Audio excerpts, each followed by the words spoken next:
On the evening of December 24th, 2001, 48-year-old Kevin Butler was at his home in the Pleasant Grove neighborhood of Southeast Dallas, getting ready to head out for Christmas Eve dinner with his best friend Michael DiNardo. What Kevin didn't know was that two men had spent most of that afternoon drinking in their front yard a block behind his house, and were planning to come over that night for reasons that had nothing to do with Christmas. Butler lived alone in his house and ran a local swimming pool company out of the area.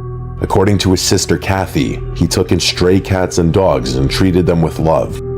The one he was closest to was an 18-inch white-crested cockatoo Kevin had taken in 2 years earlier from a roommate who'd have to move and couldn't bring him along. Kevin named him Bird. From people who knew their relationship, they knew one thing about Bird: he didn't take kindly to strangers. Back at the restaurant, after waiting for an hour, Michael DiNardo started to worry about his friend. Kevin wasn't picking up the phone, and that wasn't like him. After several calls went to voicemail, Michael decided to drive to his house to check up on him, but when he pulled up into the driveway, it was clear something was wrong. The front door of the house was wide open, and even though it was late at night, the lights inside the house were still on. Looking around, Michael also noticed that Kevin's pickup truck, the one he used to park in the driveway, was gone. Fearing something terrible had happened to his friend, Michael called 911. When officers from the Dallas Police Department arrived, they found the house ransacked. Items were scattered across the floor, drawers were pulled out, and furniture was overturned. Everything in that house felt like a fight had taken place. That feeling would be confirmed the moment they entered the living room. Kevin Butler lay in the middle of the floor with his arms and legs bound with electrical cord. His shirt was soaked through with blood as multiple stab wounds marked his chest and abdomen. There were bruises across his upper body from a beating, and his throat had been slashed. Whoever had done this hadn't been in a hurry. They had taken their time. But what the officers found next was even more bizarre. Looking through the rest of the house, officers walked into the kitchen where they found Bird lying on the floor near the back wall. He was missing a leg, his wings were broken, and there was a small pool of blood underneath him. A later forensic examination would confirm that he had been killed by a stab wound to the back. But there was one thing about the scene that caught the officers' attention even in all of this. The cockatoo's beak and claws were covered in blood. Police took both bodies to the Dallas County Medical Examiner's office and examined the rest of the house. In the living room, on a light switch a few feet from where the attack had taken place, they found another smear of blood. The same kind of blood was on the handles of 2 of the 4 knives recovered from the scene. But after forensic testing, it would later come to light that none of the blood at the scene had come from Kevin or Bird.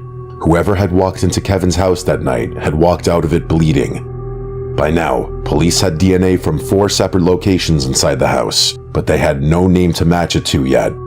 The lead investigator, Detective Brent Malden, began working through Butler's co-workers, neighbors, and anyone who had a reason to have been around that house. And it didn't take long for a name to surface. Several people Butler worked with told police about a former employee he'd recently fired and had a public falling out with. That employee was 22-year-old Johnny Cerna, and he lived a block behind Butler's house with his 30-year-old half-brother Daniel Torres. Cerna had worked for Butler's pool company for some time. The exact length isn't on the public record, but it was long enough that Butler had come to trust him with company money. One day he was given a payment to cover an above-ground pool liner, but somewhere between Butler writing it out and the bank processing it, Cerna altered the check. When Butler found out, he fired Cerna on the spot, and in just a few months, what had started as a workplace dispute had turned into something else entirely. Malden brought them in for questioning a few days into the investigation. Both denied being anywhere near Butler's house that night. For now, he had nothing to hold them on, but before sending them home, Malden took their cheek swabs. If they'd bled inside Butler's house, the lab would confirm it. On paper, Cerna was the obvious lead. He was a fired employee with a fresh grudge against Butler, living less than 100 yards from the house where Butler had been killed. So all that was left now was to wait for the DNA results to put Cerna into that house. But this would prove to be more difficult. DNA testing in 2002 was still relatively new in everyday casework, and the Dallas County Crime Lab was running months behind on its caseload. When the results finally came back in July of 2002, it had been 7 months, and they weren't what Malden had expected. The blood on the light switch, the 2 knife handles, Bird's beak, and the fingerprints lifted from inside the house. None of it belonged to Cerna. All of it traced back to his 30-year-old half-brother, Daniel Torres. Faced with the DNA evidence, Torres still denied being anywhere near Butler's house that night. He waived his Miranda rights and signed a written statement saying he had no idea how his blood had gotten inside, but Malden didn't believe his story.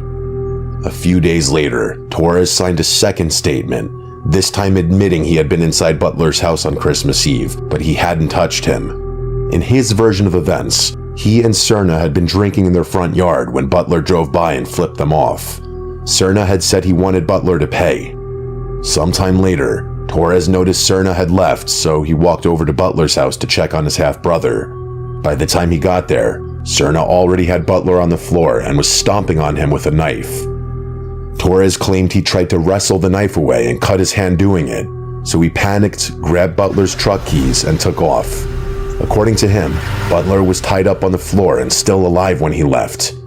He also said that during the struggle, the bird had come at him off the porch and pecked at him, in his own words, all over my head, and that he'd grabbed a fork and stabbed at it to make it stop.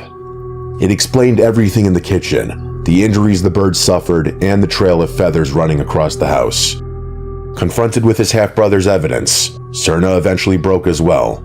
He told Malden that Daniel had been the one to slash Kevin's throat, while he had searched the rest of the house for valuables. Between the two of them, they walked out with around $1,200. Both were charged with capital murder.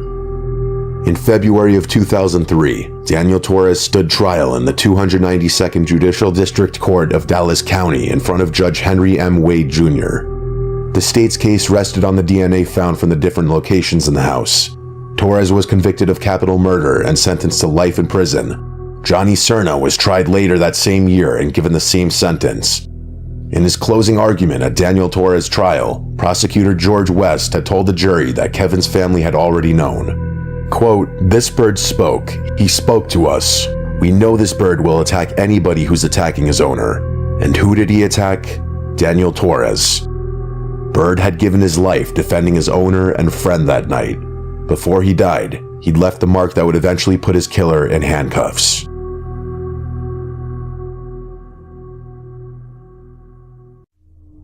In September of 2018, the quiet streets of South Wilkes-Barre, Pennsylvania became the scene of one of the most brutal murders in the city's recent history.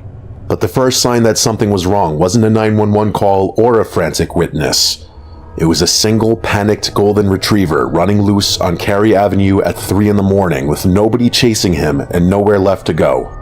Shortly after, residents in the area began calling in reports of a stray golden retriever wandering the streets. Police Sergeant Joseph Ziegler was dispatched to the location and found the animal unharmed at the nearby Turkey Hill Mini-Mart that he'd wandered into. The officer was in luck. The dog was wearing a collar, which helped identify its name, Joe. The collar also carried his owner's phone number and address. Figuring this would be a simple find and return case, Officer Ziegler called the owner, but nobody picked up. The same silence would follow after the second and third call. When none of his calls got through, the officer had no choice but to drive the dog to his 14 Donald Court address, roughly half a mile from the store. It was nearing 4 a.m., and the owner was likely asleep. But when the officer reached the address, something clearly wasn't right. The door to the house was unlocked and the lights were on inside. Maybe the owner had gone out looking for the dog after Joe got out and lost his way.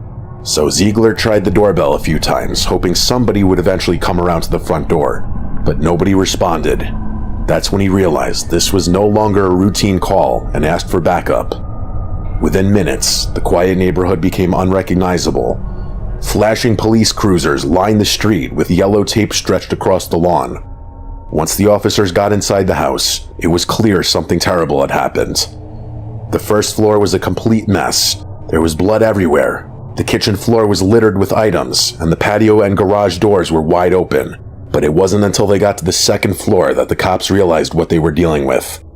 As they approached the master bedroom, they saw a man face down on the floor near the nightstand. His shirt was soaked with blood. The sight alone was bad enough, but the smell was worse. The gash in his lower back, along with the 8.5-inch knife lying just feet away, made it clear how he'd died. Everything in the room was either scattered or overturned, which told the police he hadn't gone down without a fight. But while searching, officers found something far more chilling: a red gas can sitting near the victim's body. The man was identified as 58-year-old Fred Boot. The patrolman who found him, James Fisher, had known him personally for years. Boot was a well-loved member of the Wilkes-Barre community and a father to 4 grown children. His wife Erin had passed away 3 years earlier in 2015, but rather than let her memory fade with time, Fred kept it alive by setting up a scholarship in her name. His obituary would read how welcoming he was and how much he loved his dogs, Mia and Joe. In the end, it was Joe who led the cops to that house. Now it was up to them to bring Fred's killer to justice. Their first lead came from Brian, Fred's son. Brian had been trying to reach his father, but like Officer Ziegler, he'd called him repeatedly until the silence became impossible to ignore. That's when he pinged his father's phone and discovered it wasn't at Donald Court. It was a few blocks away on Willow Street. The phone was one of only 2 things taken from Fred's house that night. The other was a $20 bill. Neither of them gave investigators much to work with, but all of that would change in the next 12 hours. At roughly 1 p.m., locals reported a fire in the basement of a nearby apartment building on Maffitt Street. When firefighters arrived, they found a pile of clothing and shoes burning in the shared basement of the building with a layer of tar paper draped over the top. The fire had been set deliberately. Believing it might be connected to the murder from earlier that morning, they contacted the police. The pattern on the soles of the shoes was an exact match for the bloody footprints leading away from Fred Boot's bedroom. Whoever had tried to burn Fred's lifeless body the night before had later gone to 95 Maffitt Street to destroy any evidence of their presence. This was the killer's second attempt to erase himself from the evidence, but it would fail spectacularly. Earlier, before the fire was reported, a surveillance camera had recorded a man walking into Geisinger's South Wilkes-Barre Hospital. His hands were badly torn up and bleeding, the kind of wounds you'd get from losing your grip on a knife mid-swing. He told the hospital staff he'd been assaulted the previous night, and they had no real reason to question him, but the cops eventually would. That same day, a woman named Carmen Cardy walked into a police station and reported her 14-year-old daughter, Louisa Reyes, missing. According to Carmen, Louisa had left the night before with her boyfriend and was potentially in danger. That boyfriend was the same man captured on the hospital surveillance camera that morning, with his hands wrapped in bloody bandages. In the span of less than 24 hours, police were now juggling 4 separate incidents: a murder, an arson, a hospital walk-in with knife injuries, and a missing teenage girl. And all 4 led back to the same man, 31-year-old Reynaldo Mercado. He lived in the building at 95 Maffitt Street, only a few blocks from Willow Street, where Fred's phone was located. The same building where the basement fire had been set hours earlier. Mercado was staying there with Louisa, the 14-year-old daughter of Fred's ex-girlfriend. She had once lived at Fred's house herself with her mother Carmen until Fred ended the relationship that summer. But by the time police had pieced this together, Mercado was already across state lines planning to flee the country to the Dominican Republic. He would have been successful if it wasn't for one mistake Mercado had told his uncle. He and Reyes had shown up at his uncle's house in West New York the night before. The plan was simple: get into New York City in the morning, get a passport, and fly out. Jose didn't believe him at first, so Mercado pulled up the local news reports from Wilkes-Barre and showed his uncle the headlines about Fred Boot. Jose Mercado had just listened to his nephew confess to killing a man in Pennsylvania, and like any responsible citizen, he told the police everything. Mercado was arrested in West New York the next day and was extradited back to Wilkes-Barre that same week. 2 years later, a Luzerne County jury convicted him on every count: first-degree murder, arson, robbery, and abuse of a corpse. He was sentenced to life in prison. Louisa Reyes was tried as an adult despite being 14. She took a plea deal and was given 40 years. After the verdict, the Boot family released a short, heartfelt statement Fred would have been proud of. As for Joe, the dog who set the entire investigation into motion, he went home with Brian, Fred's son. The scholarship Fred had set up in Erin's name now also carries his: the Fred and Erin Boot Scholarship for the Arts. On the morning of December 30th, 2018, a police officer from the Virreyes Oeste police station stood guard outside a crime scene in the Presidente Perón neighborhood of San Fernando, Argentina. What he didn't know was that someone else was still in the victim's house. While waiting for the forensics team, he heard a woman scream from inside, which was strange because the only person in there was already dead. When he went to check, nothing had changed. The body was right where he'd left it. Then the scream came again, and this time he traced it to a green parrot in a cage by the wall, shrieking the same words at full volume. "Oh, please let me go. Oh no." And at first, no one took it seriously. It was too strange to be a clue, and too senseless to mean anything. The reason the officer was there in the first place was around 6 a.m., a man named Miguel Santorino Roland called 911.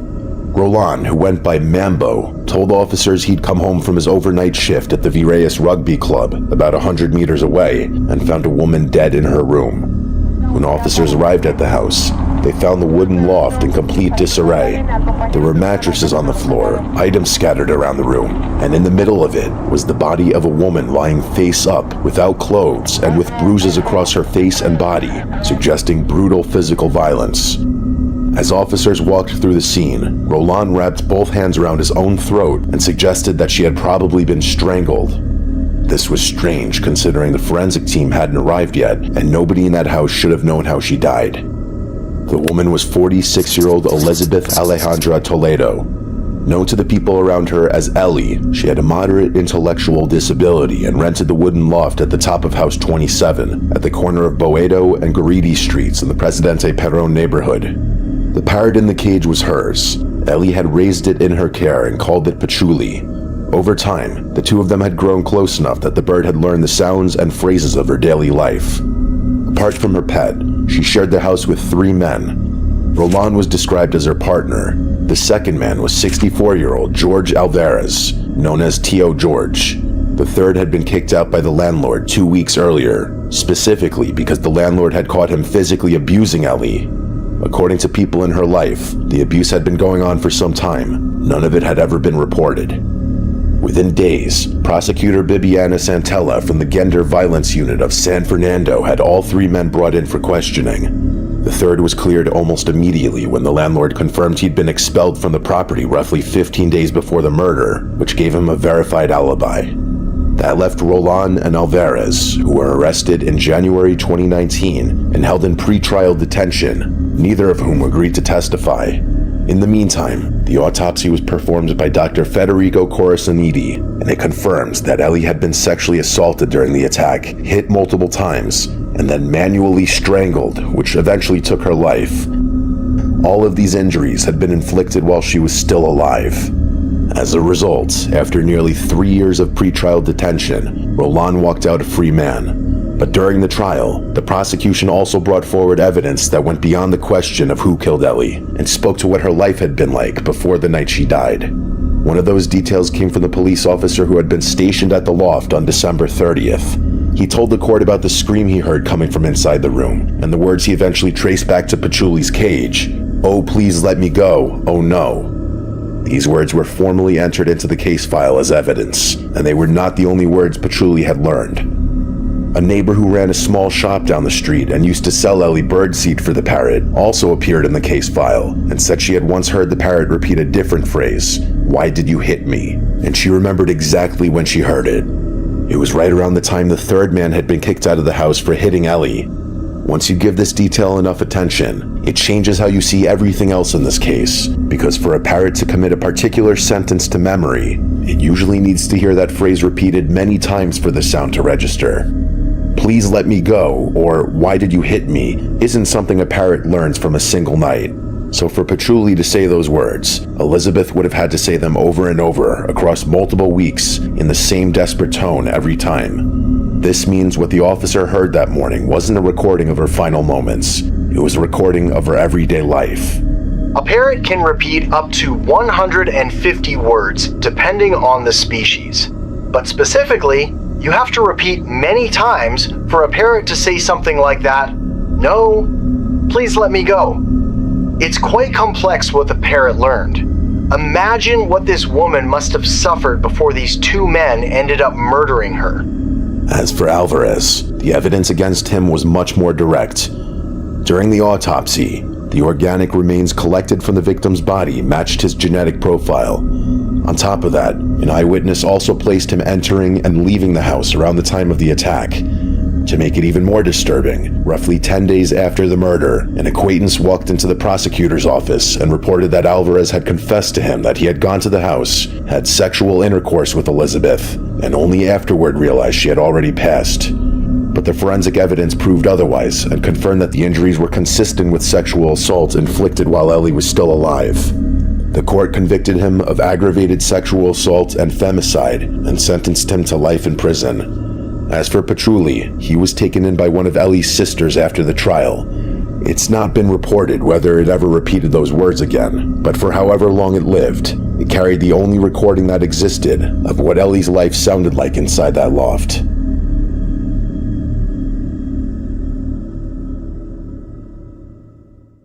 In the fall of 1994, a woman's car was found abandoned in a field on Prince Edward Island, Canada's smallest province. The island's a popular holiday destination in summer, but in winter it became cold, quiet, and buried under heavy snow. With a population of roughly 100,000 at the time, it was a close-knit community where pretty much everyone knew each other. But this abandoned car would set off one of the most horrifying murder investigations on the island, and eventually push investigators into territory no murder case had gone before. It belonged to 32-year-old Shirley Duguay. Shirley was a mother of 5. She stood 4 feet 9 inches tall and weighed less than 100 pounds. Because of her height, she kept a pillow in the driver's seat of her car so she could see over the steering wheel comfortably. On October 3rd, 1994, Shirley left her children in the care of her father, Melvin, and went out to run a few errands, only to never return home. Well, we found it very odd that no one had reported her missing initially, and of course it raised some suspicion with us. Shirley Duguay had been known in the past to take off for a couple of days, not tell anyone where she had gone, and then return.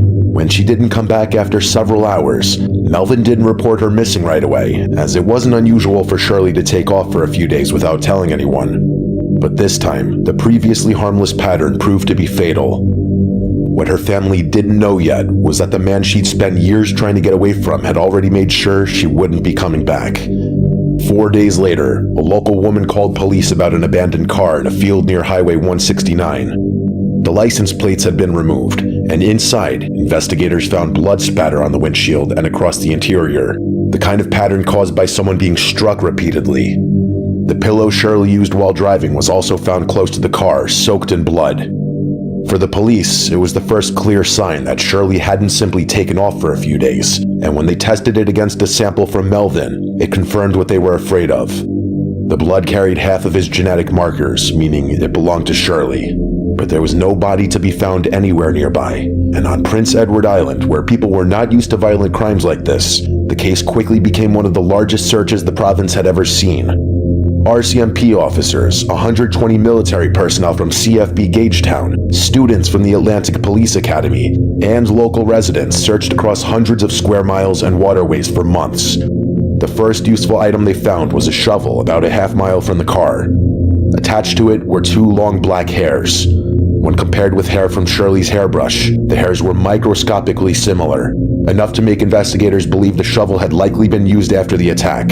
And weeks later, roughly 15 miles away, inside a plastic bag, they found a pair of white size 9 sneakers and a man's brown leather jacket, also stained with Shirley's blood.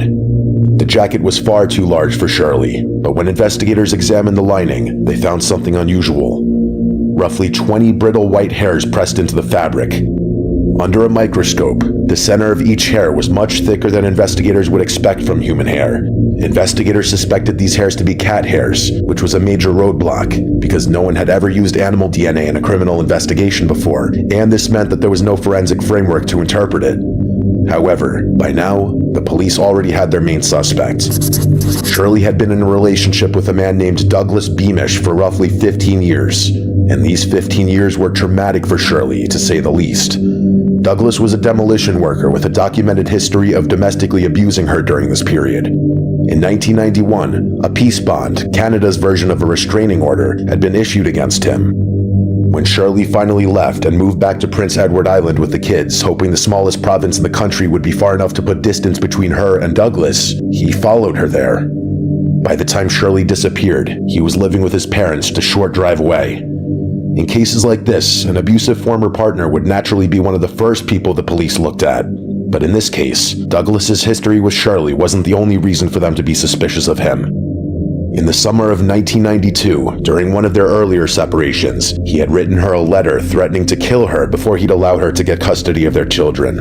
But when the investigators visited his parents' house to question Douglas, he denied everything. He claimed he hadn't seen Shirley for almost a week before she disappeared, and said their last conversation had been pleasant. He also denied owning the brown leather jacket, and even though the sneakers found in the bag were size 9, the same size he wore, he insisted they weren't his. At that point, investigators had no direct way to prove otherwise. But during that visit, Constable Roger Savoy noticed something that stayed with him.